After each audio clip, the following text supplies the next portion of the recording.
Yes.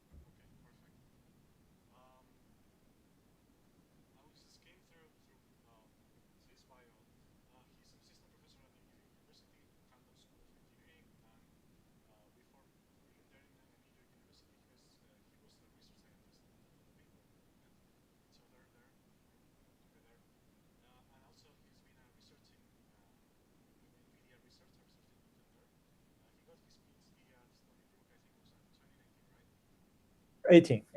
Yeah. Yeah.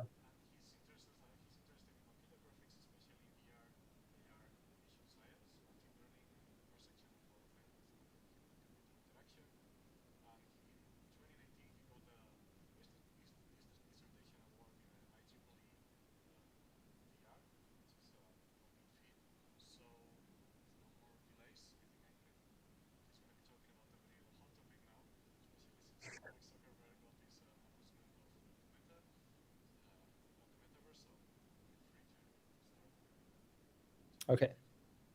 Sure. Thanks for the warm introduction from my old friend Julio, and it's very exciting to virtually come to Zaragoza, where I have so many good and new friends, and also have like a long-term collaboration with many of you, Diego, Bilen, Sandra, who was my intern when I was at Adobe, and Julio was my mate, and our collaboration still continues. So it's great that I can share some of my recent and previous research in the space of creating a new experience in virtual environment, and how to optimize the human behavior in the metaverse, which is shared but virtual, and how to have your behavior, the performance to be even better than the physical world, which is otherwise not possible, right? So yeah, so since this is a computer science seminar, I will start with the common topic in computer graphics, right, which is the foundation of developing any visual world, virtual environment, or interaction, right? So this image shows if I have taken a computer graphics course, right? This is your 101, right? So this is how in the current computer, how we model the human eye, right? So usually we call it camera in your OpenGL program, and commonly this camera is simplified as a pinhole, right? So and then sorry, so I need to interrupt. You need to share the slides. We're not. I was sharing. Let me share it again, okay? Yeah. So how We about we were stuck on the first slide. Okay, sure. Does it look good now? Yes. Okay. Always moves. Okay. Yeah. Okay. Okay. So yeah, and this is how we commonly simplify the human eye as a pinhole camera, right? So, and in your 3D world, the object can be casted into the film of this virtual camera, right? So, and then the image is basically displayed as the image after the projection, right? This is so fast. This is linear, right? So that's why in computer games or in any environment, you can see very fast reaction from the display, and it can run 200 frames per second because of this simplification that, okay, the human eye is a pinhole and our computation can be just linear, right? So linear is very friendly to the GPU and it is highly parallelizable, right? But there's a gap, right? So in a shared virtual environment, right? So in virtual reality or in the actual physical reality, right? So this is what we simplify as a pinhole, as a film of the camera, right? You can see all the pixels; they are very beautifully distributed uniformly, and we always have RGB sensor on the film. That's why we can just render a uniform image on the camera, right? But this is the human eye, right? So the human eye is way more complicated than a pinhole camera, as every one of us write programs in OpenGL, right? So it has so many different biological pieces that connect to different components and images. And this is a microscopy image with some processing on the human retina, right? So you can see this is the actual sensor of the human retina, right? So you can see it's a mass distribution. There are different type of cells, and they are highly non-uniform. They are randomly distributed. So we never perceive or receive the image from the human visual system as if it's like the camera, right? In our OpenGL program. Right? So what I want to talk about the research in the shared virtual environment in creating the better human performance in the metaverse is to understand the human, biological human, and know how we react, how we perceive in the physical world, and how to port it and optimize it in the virtual environment, right? So typically, in all this research I'm talking about, we follow a typical pipeline or framework, right? So usually we start with understanding the facts, right? How exactly a human perceiving, a human reacting in a virtual space and in the real world, right? And then after understanding the facts, we develop mathematical, physical, or data-driven machine learning model that models exactly how the human performs as a system, right? As a biophysical, biomechanical system that reacts to different stimuli, either visual, haptical, or acoustic, right? And by leveraging these mathematical and physical models, which are computational and differentiable, right? So we can inversely optimize the human behavior such that our behaviors in a virtual environment can be even better than what we do in physical space, right? So in this talk, I will just follow these 3 steps and individually and share some of the research that's going on in the community and some of our discoveries and research, right? So first, the facts, right? So what do we know about human? How do we understand how human works, right? So as I mentioned, even the eye is a complicated biomechanical, biooptical system, right? So in the scientific field, people has done a lot of biological statistics, biological anatomical analysis of the human as a biomachine, right? So as we just saw in the retina, right? So the retina receptor is highly different from a camera's film, right? So this is a microscopy image of the retina, right? You can see in the very center of the retina, these cells are what are those who receive lights and then generate image to the brain, right? You can see the distribution is pretty dense and they're pretty small, right? But if we take a look at the microscopy in a further retina, which is beyond the center of that, right, which we call the peripheral vision, you can see all the receptors, they are highly different, right? So the receptor of the color and the lights are becoming pretty sparse. And the way they perceive lights, obviously, should be different, right? And as a very well-known fact, right, so the human vision is foveated, right? So we only perceive high-resolution image in the center because we have denser distribution of the photoreceptors, right? In the peripheral vision, we all know that the distribution is sparse, so we don't perceive as high quality as in the fovea.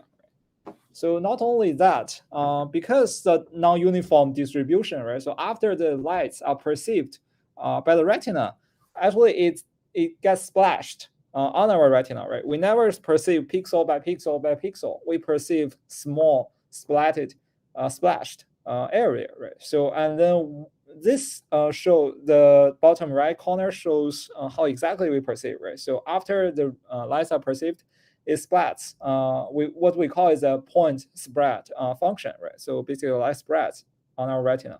So the actual image we perceive even in the retina is on the right, right? So it's roughly here, right? You can see the image is slightly splashed, and we never perceive the perfect image in the retina.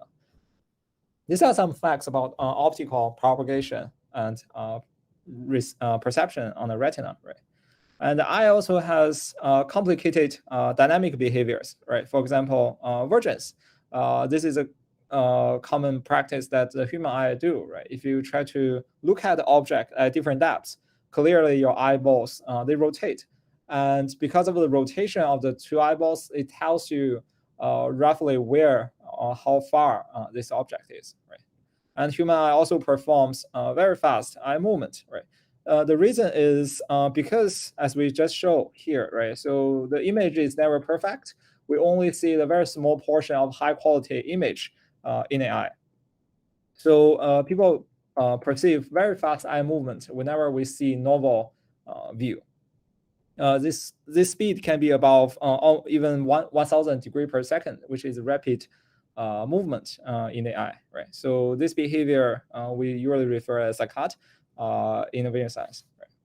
We also have vestibular ocular reflex behavior, right? So there's a subfield probably in both computer graphics and computer vision on camera stabilization, right? So for example, if you are wearing a GoPro, we take a bike outside, and then clearly the video you capture is very shaky, right? And you may see a lot of temporal noise out of that as well.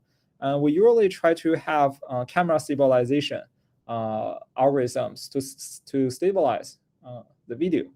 But in fact, the human eye and the human visual and vestibular systems is the best, probably, camera stabilization system, right? From this video, you can see, okay, so if I quickly rotate the person's head, right? So asking the person to focus on one object, you can see the eye is very stable whenever the head is being forcefully rotates, right? Even very fast, right? It never shifts away from the target. So this vestibular ocular reflection behavior is from the connectivity and collaboration between your eye and the vestibular system in your ear, right? So whenever your head rotates, the vestibular system basically senses what is the angle that your head rotates, and then by applying an inverse matrix, right? So the eye can keep the inverse action and focus on the target. Right? This is a common dynamic behaviors beyond static behaviors, right? So, and our perception also changes during this kind of fast dynamic behaviors, right? So this shows an example of the eye behaviors, right? So whenever our eyes move so fast that the brain doesn't process so much information because of this fast eye movement, right? So as a matter of fact, the brain just chooses to be blinded, right? So we don't perceive anything. And the human performs saccade 3 to 4 times a second, which is very frequent, right? It's inevitable, right? And that means 3 to 4 times a second, all our brain and visual system gets blinded, right? So this is referred as saccadic suppression, right? And also there are studies trying to understand how exactly is our perception of the image drops, right? So from this top left figure, you can see, okay, so even before if there's a, okay, maybe not. So if even before the saccade happens, right? So you can see our perception and sensitivity. So the y-axis here is our sensitivity to colors, right? Even before this behavior happens, our sensitivity starts to drop to a very low level and start to catch up after the saccade lands or ends, right? But this is a very long period of time. As you can see from here, this peri-saccade period may just be about 50 milliseconds. But our sensitivity dropping period can last for 150 or even longer to catch up. Right? And this is about spatial temporal behaviors in the human eye and human perception, right?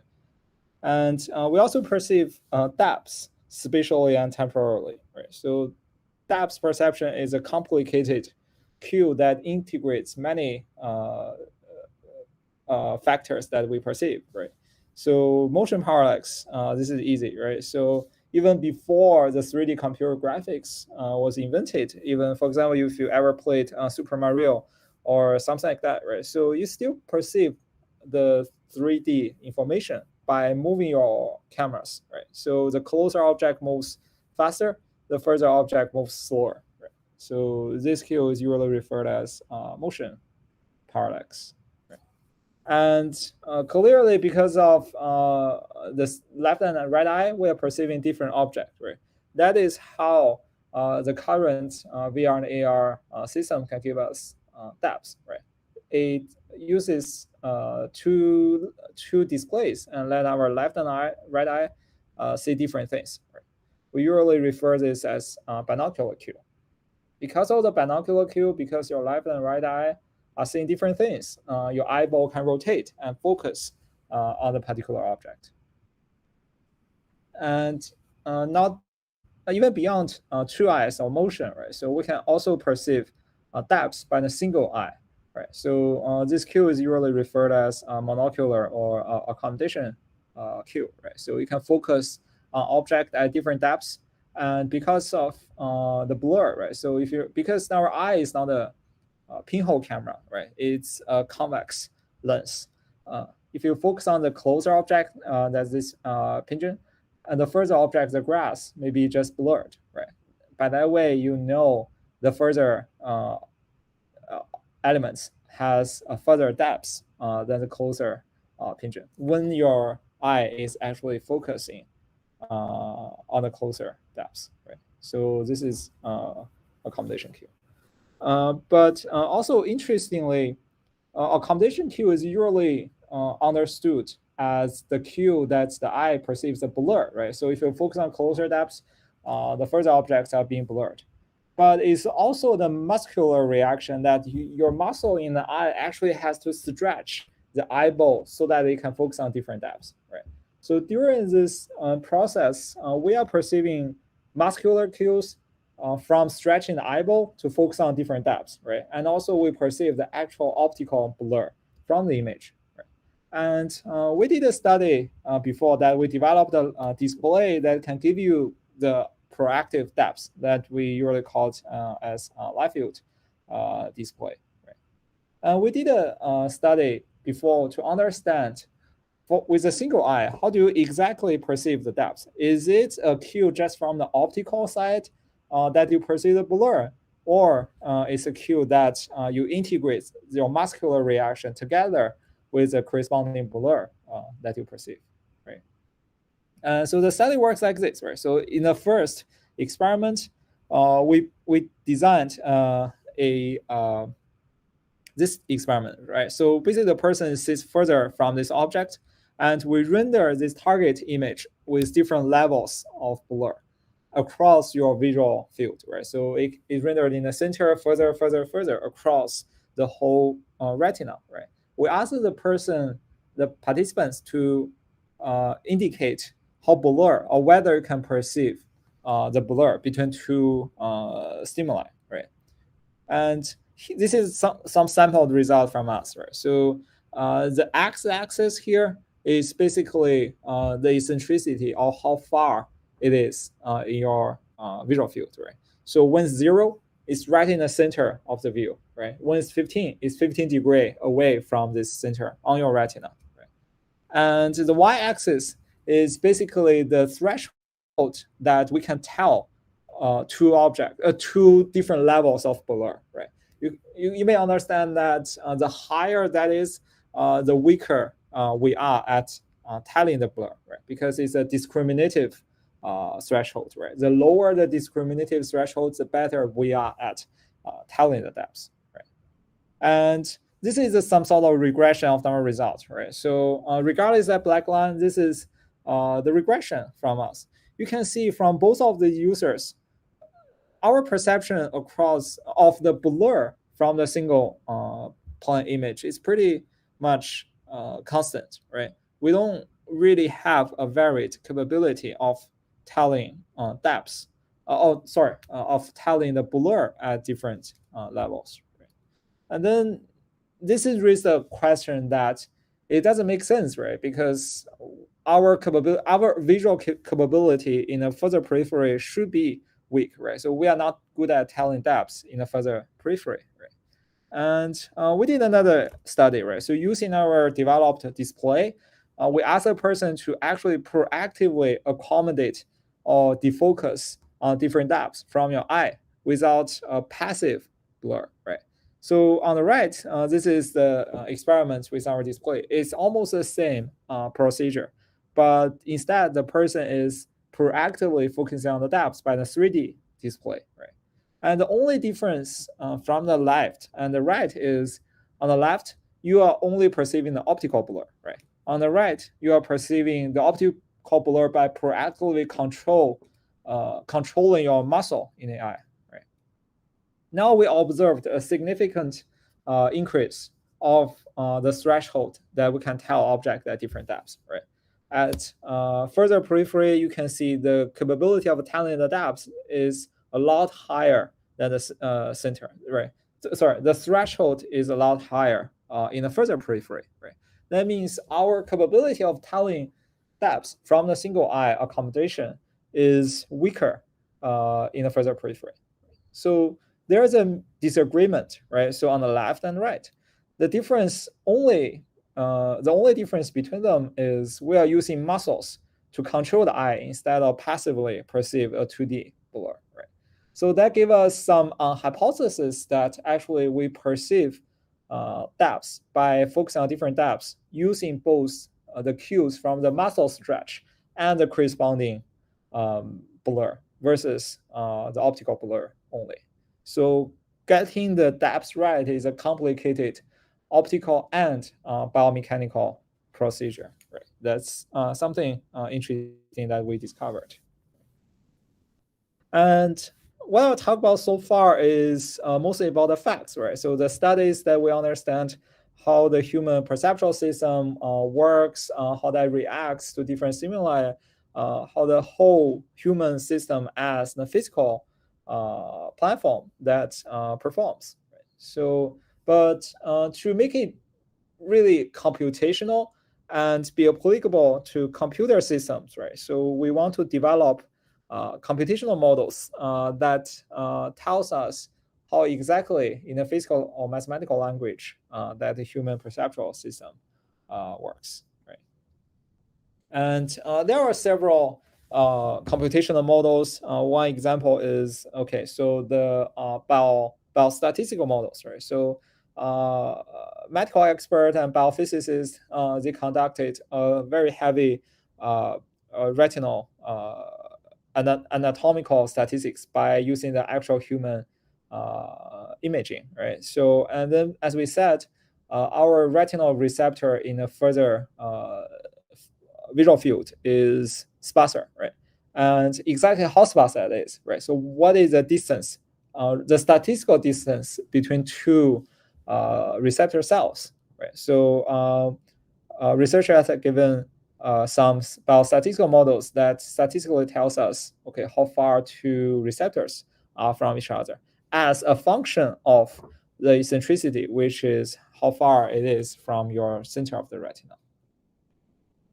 And there are also statistical functions that describes our sensitivity to contrast, right?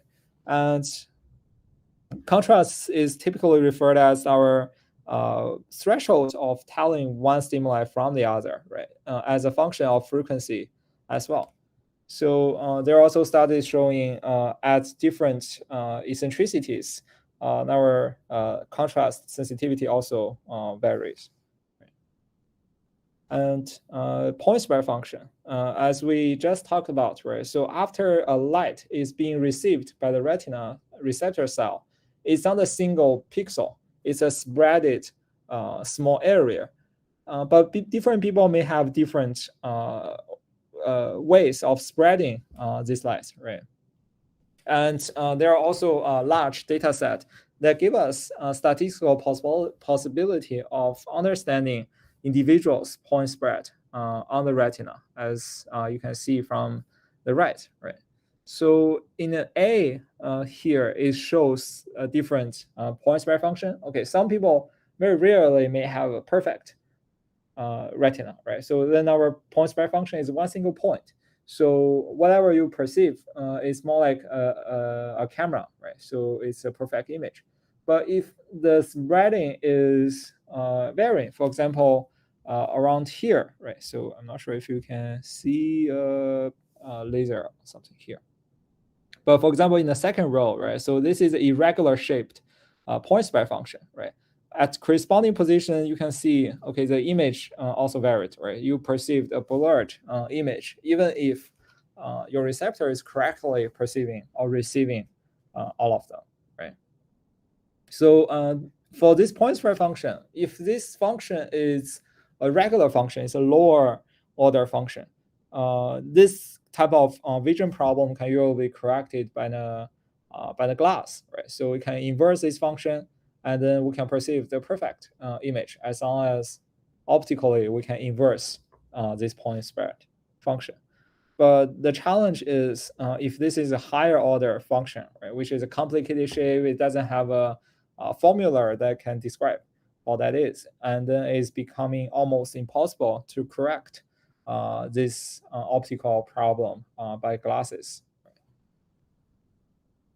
And there are ways to measure the point spread function of the human eye, right? So, and how it works is it's usually referred as Shack-Hartman waveform sensor, right? You cast lasers, and the laser reflects from your retina. And because of your point spread, the wavefront of this harmless laser may be different, right? And by computing this point-wise distance, we can have an approximation of the point spread function of a given retina, right? And we were using some of this type of data set in some of our recent research as a computational and statistical basis to optimize for the perceived noise from a given display. That we will discuss later. Okay. And this one I will probably skip. And also, we were talking about temporal behaviors, right? And one fun reason that many of the films that runs at probably 30 frames per second, right? That the major reason is the human retina actually integrates images with a very low speed. It integrates about 30 frames per second only. That is why before the displays or computer graphics were invented, people in Disney, right, create individual frames and just play them. And the human brain may integrate them as if it's a continuous animation, right? Because we sample so slowly on the retina, right? And researchers also present computational methods that describes, okay, what is the integration rate at different centricities given different stimuli. Right. And beyond these optical reasons, there's also fun physical models that tells us the retina, the eyeball behaviors. Right. So from this video, you can probably see, okay, the human eyeball is not a single element, right? So it's a composition of multiple soft bio objects, right? So then that means whenever we do the saccade, actually in a very short period of time, the eyeball actually wobbles, right? You can see this kind of shaking and wobbling after a saccade ends, right? And this may create some sort of wrong or displaced image because of the retina that are wobbling, right?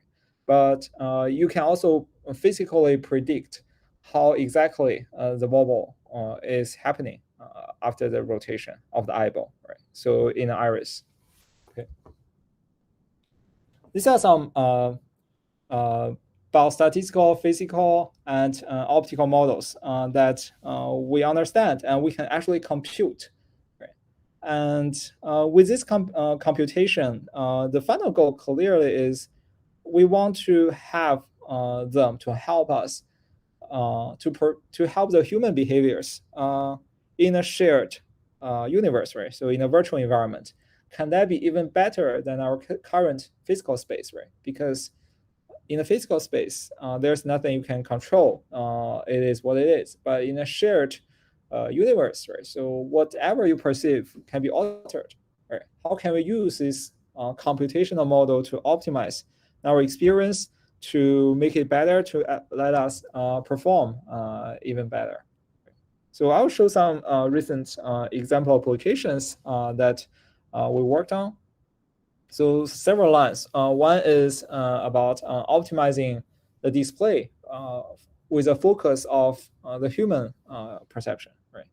And optimizing the space usage pervasively in our to have the bridge between our physical and virtual environment. And we also worked on some cloud edge streaming optimization that can stream very large data from the cloud to individual clients based on their perception, so that we never perceive a low quality image. And we can also reduce simulator sickness with the help of these computational models from the retina and the vestibular system.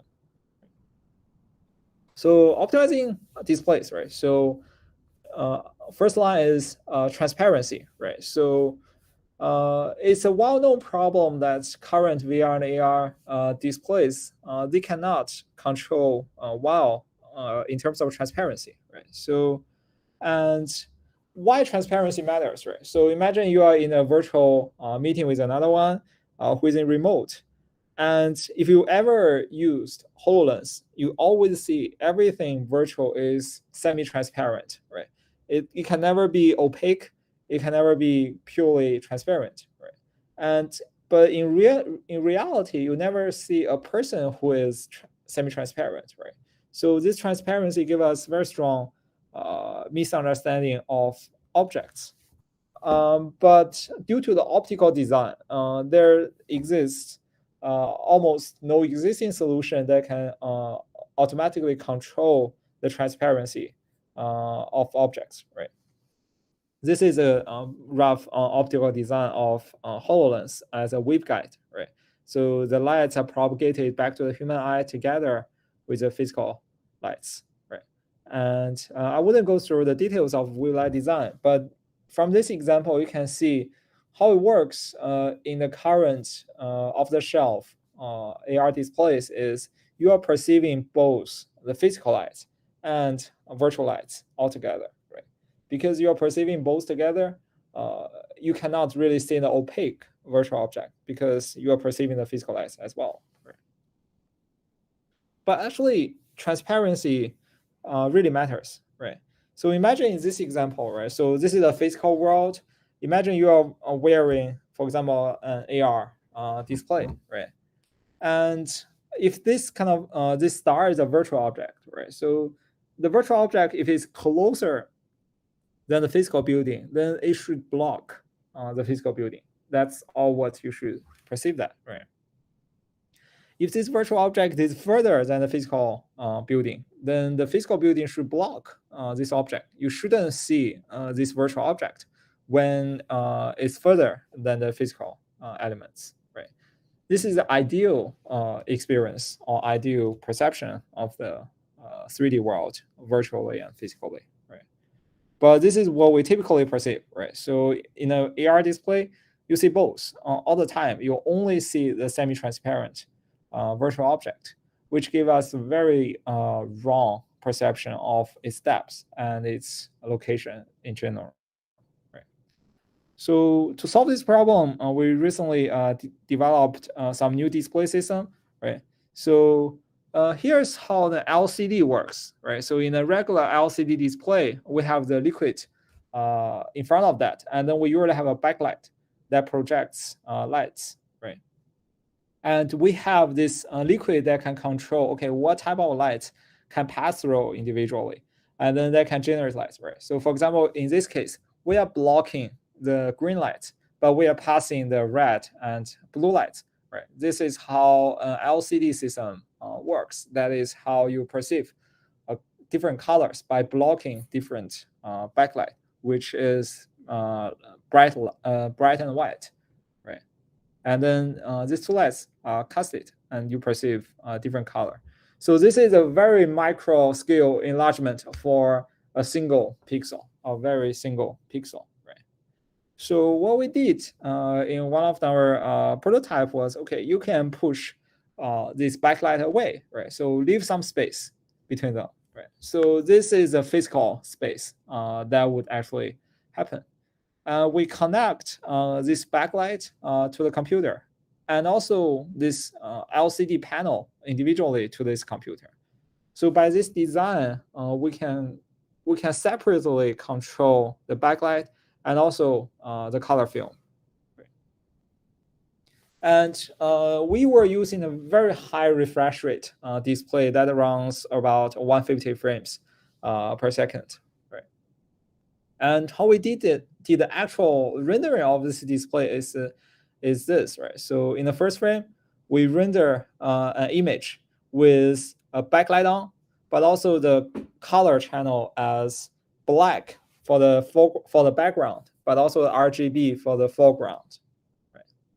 And from this case, you can see, okay, because for the foreground virtual object, it has RGB, so you're perceiving the correct color of that, right?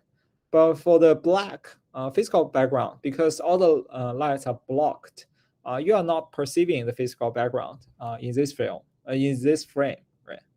And the next frame, we can turn off this backlight and render the frame as this, right? So in this way, because we are passing through all the physical lights by turning the backlight on, right? So in this frame, you are perceiving the physical space, but your vision is blocked for those areas that actually the virtual space is rendered, right? So in this black area in the second frame, you only see the physical space, right?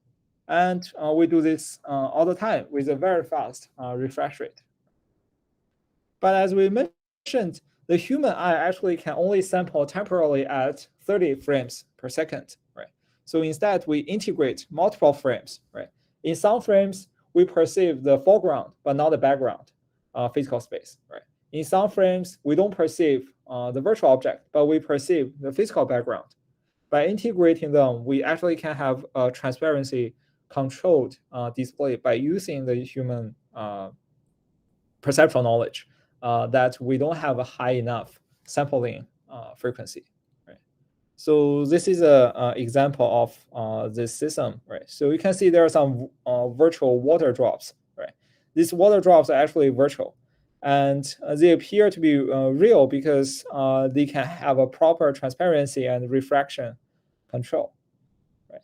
And here you can see these virtual objects can either be fully transparent or fully opaque, right? So it's hard to distinguish that from the physical background, right? You can see this object of actually physical background. And there's no additional optical tricks, there's no additional tracking, no face tracking, nothing else, right? But by controlling the transparency, we can perceive a highly blocked display that blocks both the foreground and that can actually block the physical background, right? You can see this is an opaque image over here, but we can also control the transparency out of that. And from any perspective, you can always see the image like this. And this is one example to optimize the transparency of the displays, right? So another example we recently did is to optimize your experience with holograms, right? So this is regarding how exactly holograms work, I would refer the audience to probably check out Wikipedia, right? So, but in general, the problem is this, right? So this explains a perfect display, right? So on the left, light goes through your eye and casts it to your retina, right? On a perfect retina, we are supposed to see in a very sharp image, right? And your pixel will look like this on a green and orange. But in reality, as we mentioned very earlier, right, the human retina has a point spread function that two pixels may integrate and overlap and interfere and interplay with each other, right? Because these two pixels, they have different colors, they have different wavefront, right? So by interacting with each other on the retina, usually with a holographic display, we will see this type of speckle noise. The reason is the point spread that overlaps two neighbor pixels at different phase. Right? And what we did was using the human capture dataset of the point spread function, we try to regress a function that can describe a general population's point spread function, right? And then we compute a new way of computing the hologram that we consider the convolution of the generally distributed human retinal point spread function, and then compute its distance to our target image. Right? By inversely compute this, we can know that okay, so we try to optimize the image that can be perceived as noise-free after the point spreading. Right? And here are some results that we observed. Right? So you can see. With the original image on the top row, it has very strong noise over here, right? So on a holographic display, right? And on the right is our point spread on optimized image that a human should see an image that has barely any significant speckle noise as in the left, because we incorporated a general human population point spread function into our hologram computation, so that we can have a cleaner image in general. So this is some lines, right? So, and another problem, or a major problem that I like to share as well, is space usage, right? So we talk about Metaverse, which is a shared universe that everybody can incorporate with, that everybody can collaborate in this shared virtual environment to can finish tasks more efficiently, right? But in reality, this is where we live, right? So we typically have this is some sampled apartments if you live in New York City, right? So they are pretty small, they have objects in this very small space. And further, right? So we want the people to share a large universe, even if they are at different locations, right? So you may be in the office, you may be in your bedroom, right? So how do we really share this virtual environment while you are physically at different locations, right? These locations may have different layouts, may have different sizes, may have different obstacles, right? In a virtual environment. If you only see the virtual environment while walking around, while navigating around this space, you may bump into walls or obstacles and obstacles like that, right? And how to deploy a shared large virtual universe to individual environment so that we can navigate through, we don't have to bump into walls or obstacles while seeing through this environment. So if we don't do any optimization, this is what's gonna happen, right? So if without seeing this virtual space while you are navigating through the virtual environment, you may bump into your physical obstacles, right? If you have multiple users navigating, collaborating in the same environment, you may bump into each other, right? To solve this problem, one recent research we did is to have automated geometric-driven scene retargeting or scene deployment that can incorporate with different spaces, right? So this is an example that we do, right? So on the left, you can see the virtual environment, right? On the right is a smaller physical space, right? The most naive way that you want to deploy this virtual scene to this physical space is simply to rescale that, right? Okay, I can make everything small in the physical space. And if you walk through the physical space, you wouldn't bump into these walls or obstacles because they are integrated into this small environment. But a bigger problem is you are always seeing objects that are wrong. For example, if you have a big bat, but your physical space is so small that this bat is simply shrinked, right? You're always perceiving a rescaled object, which is typically fake, right? You don't see a small 2 centimeter by 2 centimeter bat in your bedroom, right? But with this kind of crazy rescaling or shrinking, that's something you may actually perceive. So instead, we were incorporating with a first-person view, right? So note that one major difference in the VR or augmented reality is you are perceiving objects only in a first-person view, right? So you never see that kind of bird view that you see the whole scene from as a layout, right? So as a user, we usually perceive the virtual environment with an egocentric view, right? That means we only perceive a small part of your environment all the time, right? We don't perceive that at all. So with that into consideration, we compute your scene, your size, your depth perception for all possible first-person views in the scene. And we rescale the environment by an automated retargeting such that this object size, your perceived object size, can be preserved as much as possible. And your perceived shape and size can be as much as possible, although all the environments are actually rescaled into a scene, right? because the optimization takes into consideration of your first person perceived shape and size. From that view, you should see a pretty much similar thing. Right? So these are some examples that once with optimization, even the size is smaller, your first person perceived shape can still be the same after our optimization, so that any large virtual scene can be automatically deployed into a physical environment.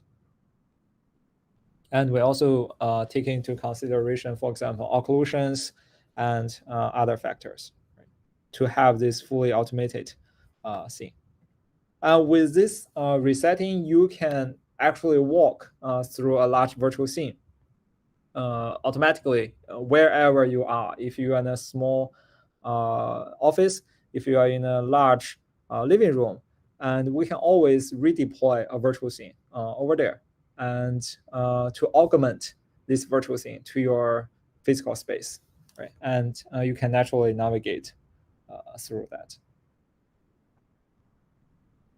And there are some older previous work that we're working on to solve this problem by the human nature as well. This is a demo example that we demonstrated in one of the industrial conferences, right? So from here, you can see the person is inside a small physical environment, and the person is navigating through a much larger virtual scene, right?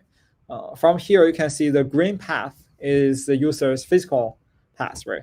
That red path is how the user actually was navigating in a much larger virtual scene, right? So you can see the green space takes a much smaller area than that large virtual environment, right? So we can always navigate through a large scene into a small physical space.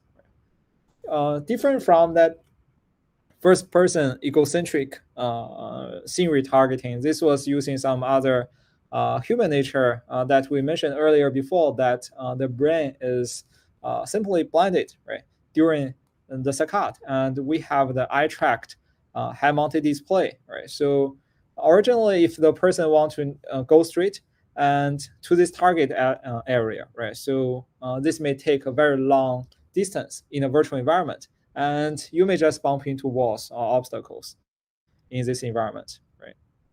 And because the brain is blinded, right? So whenever it detects saccades, we can actually rotate the scene, right? So whenever we detect there's a facile movement, we know your brain is blinded, and then we can rotate the scene slightly. With this design, the person's original target is slightly shifted, and the person may navigate with the altered trajectory. This is some previous work that we did a while back, right? And with this automated walking redirection, the people may be avoided. The people may avoid from bumping into walls, obstacles, or other objects. Right. So we did some large-scale experiments and validation. The experiment was indicating that with our method, the people can save about 40% of the area.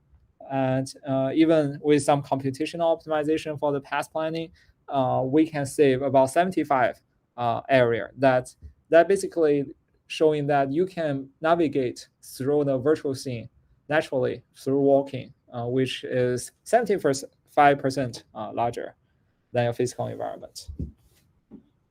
So to quickly go through some other sample experiments, right? So we are recently also working on some streaming optimization, right? So usually a shared large virtual environment is usually stored in a cloud.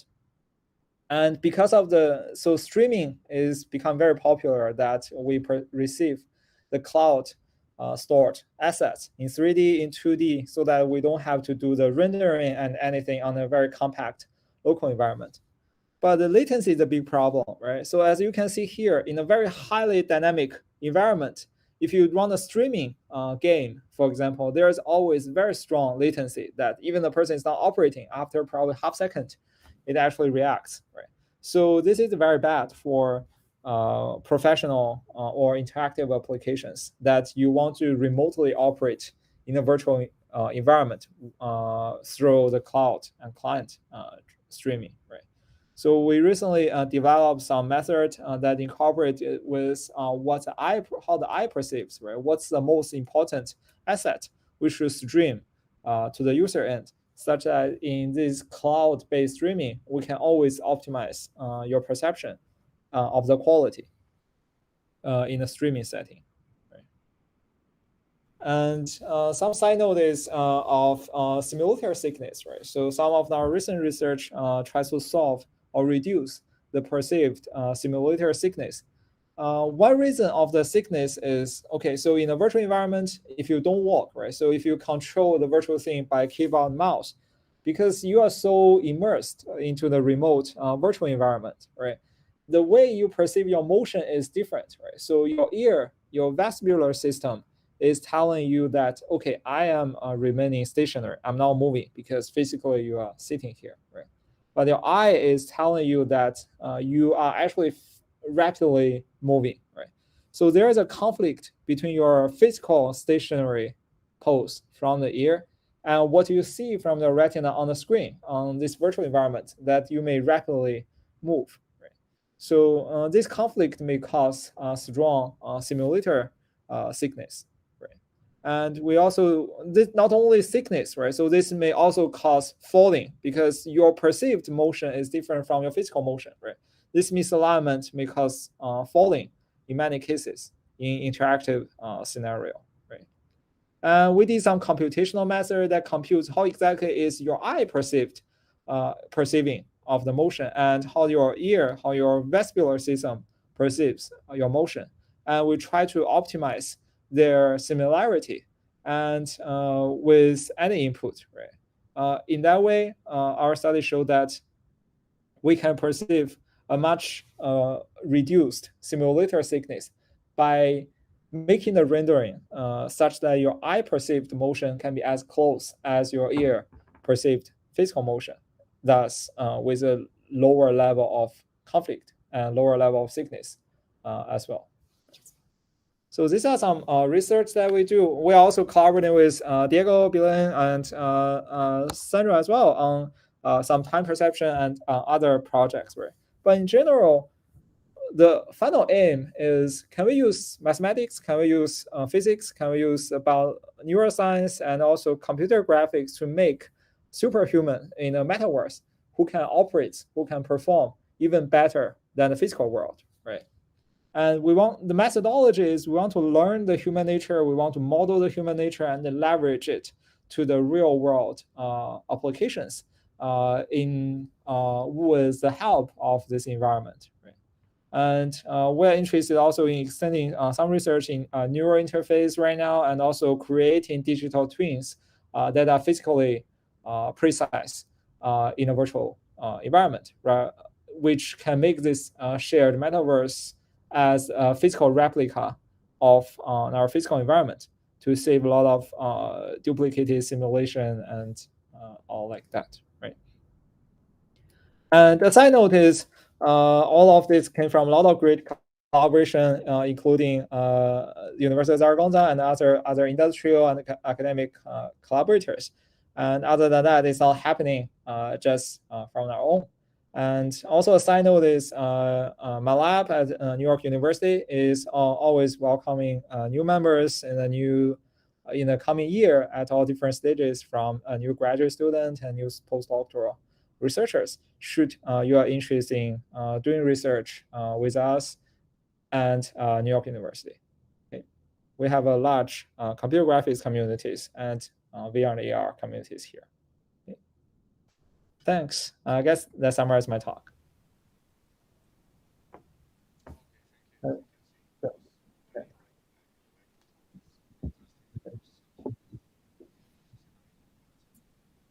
Thanks. Yeah.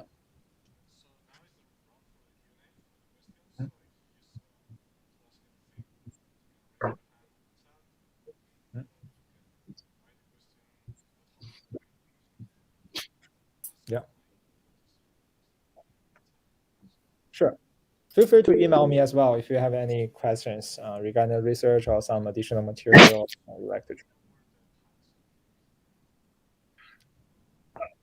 Yeah. Right.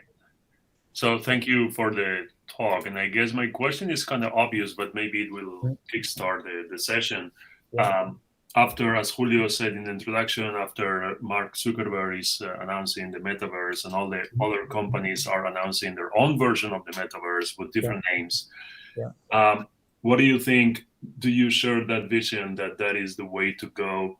What do you think the main hurdle is at this point, the main thing that we absolutely need to overcome from a technological aspect? Let's stay away from politics and economics. Yeah. So I think from the technology perspective is that we can do, we want to replicate what's happening physically as much as possible physically, right? Then technical wise, that only not that. So previously we were thinking about this kind of metaverse or some stuff like VR and AR that, okay, we can render a virtual scene such that it can be perceived as a new environment, right? So, but that creating a real metaverse, that means we can do the same thing in a virtual environment as if we are in a physical space, right? So that integrates a lot of additional questions. For example, the physical materials of these objects, right?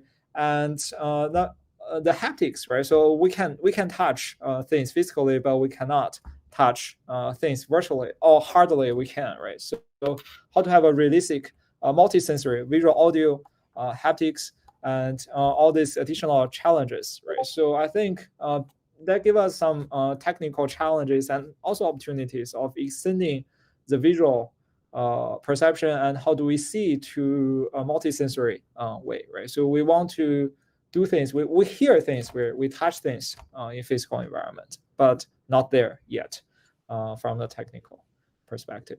Yeah. Right? So, and then new materials, new computational method to give us, I know Sandra has some like visual audio research as well, right? How do this kind of different sensory incorporate? And do we have new devices to enable actual haptics? And all the haptics has limitations. Yeah. Thank you. Thank you. Yeah.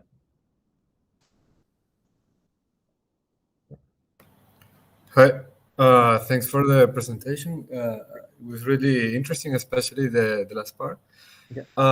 So I was wondering, what do you think about this, like a technologies, VR, augmented reality? Because, so if I understand, like especially with the dynamics, you mentioned that wherever there is a mismatch to the reality, that is what we are used to in theory, like watching things in real life, this will create discomfort, no? And I guess that one of the challenges here is also how to make this technology that you can use it for a long period of time without,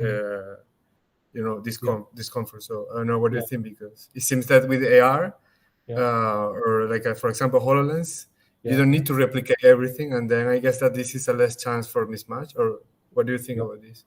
Yeah. So I think we had some research, for example, in reducing your fatigue, sickness, as I mentioned in the last piece of the research, right? But we never, a big limitation and challenge, I think, we never tested for like a longer time running, as you said, right? If you use it for days, 24/7, if that replaces the mobile phone, it can run for a longer time. And there are additional challenges from the beyond the computer perspective. There are like heavy or like ergonomic type of design, but from the computer perspective, and in augmented reality, it integrates the signals from the physical and the virtual environment. The former is what we're used to, but after the integration, we always perceive something as virtual or fake, right? So, and then this kind of sensory conflict between the correct physical and wrong virtual is causing long-term usage, right? So there are solutions that can reduce that as much as possible, but we only test it for like shorter running time with a subjective study. I think how to that comes down to the similar question Diego was asking, right? So how to create this signal, this artificial signal that cannot be distinguishable from the from the physical sensors that you perceive is something pretty interesting, I believe. Thanks. I'm following on that, like with this mismatch. So you can have something like is So what do you think that is more important, like that the movement is realistic, or like the photorealism is realistic? So what do you think? I think that's we work with some like a neuroscientist and stuff like that. It's usually a stimuli variant function, right? So for example, when you perceive visual, audio, and also haptics, it's a matter of what you are perceiving, right? So the good way to consider that is a function of your stimuli, and then they give you different weights of these different sensories, right? So you can learn how people react to different functions, and then you can have a data-driven approach. But usually it's a matter of the stimuli. For example, right? So if your visual stimuli is simply a flat, solid white wall, right? And whatever you perceive on the visual perspective may not be a huge contribution to the conflict, right? But meanwhile, if this virtual wall has a complicated material that give you a very strong touch sensation, right? And then at that time, the haptic sensation misalignment may cause this issue. How do we parameterize? How do we have a function? How do we have either a machine learning data-driven model that can give us the actual weight as a function of the input signal? I think it by itself is a very challenging. Great question. Okay, thank you. Yeah.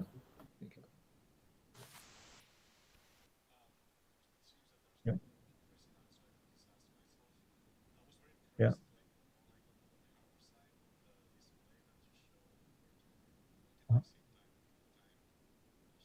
Yeah. Yeah. Yeah.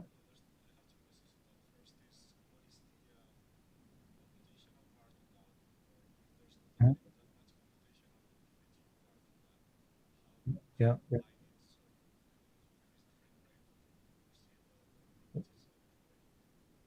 Yeah. Yeah. And so for the very early prototype, right? So as you said, it's mostly a very heavy hardware engineering. You have to do some like software system-wise synchronization of the signals.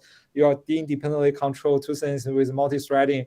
All that takes system problem. But later we realized a bigger problem out there is it's more like a function of how do we perceive transparency in a technical way, right? So right now the demo is okay. We can have a 0 alpha or 1 alpha in that algorithm, right? But what if in the alpha frame that we actually say, if we render that the black-white transparency image as 0.5, for example, do you actually perceive a 0.5 transparent? In our test, probably not, or very likely not.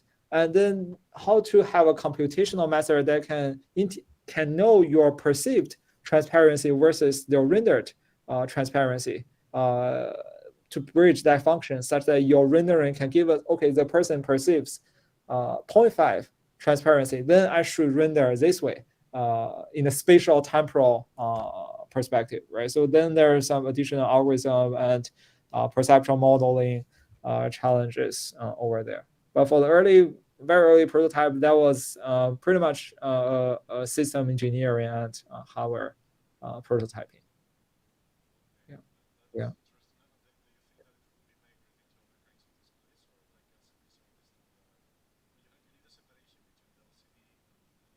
Yeah.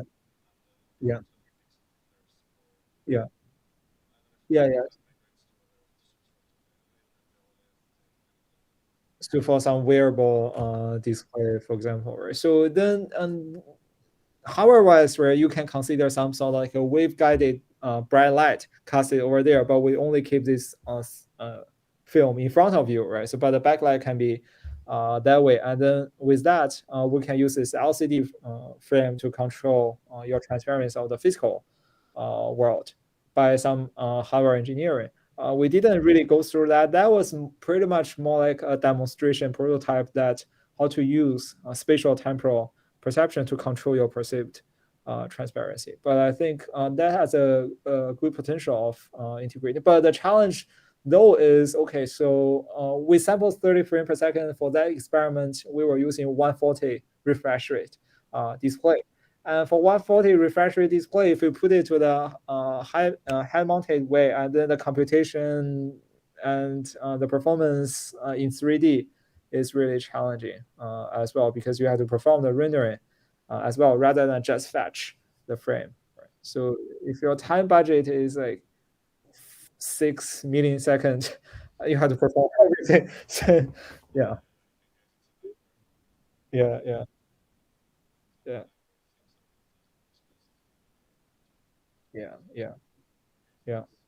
Sure.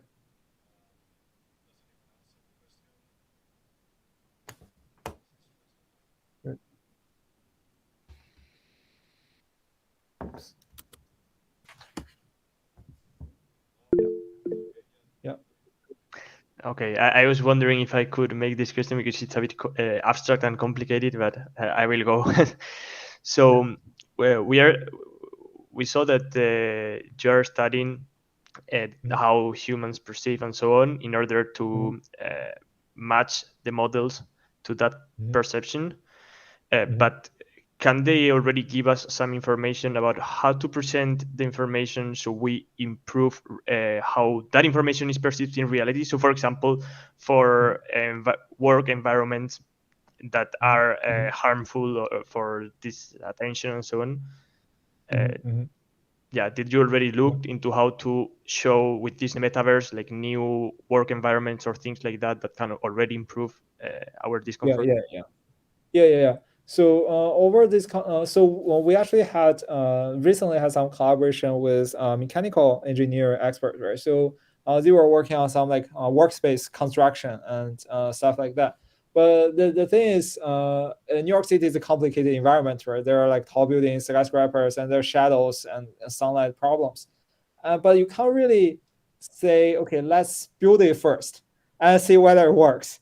If it doesn't work, let's just take it apart. It doesn't work that way, right? So we were collaborating on some construction means that use this virtual environment together with multisensory, for example, simulating the sunlight flow by computer graphics, right? And also simulating that you perceive the audio propagation in this environment such that you can play that in this headset. And then we were using some EEG signal to measure your perceived quality in an objective way, such that they can be inversely optimize your construction method in the physical world using with the help of this virtual environment. And also we try to synthesize as much sensory similarity as possible as if it's in the actual construction. Okay, thanks.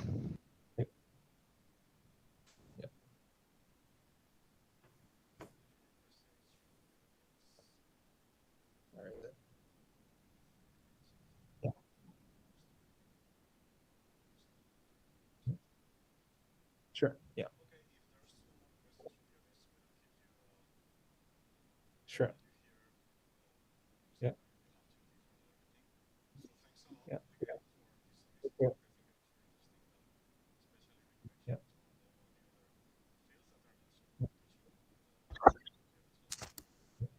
Yeah. Yeah.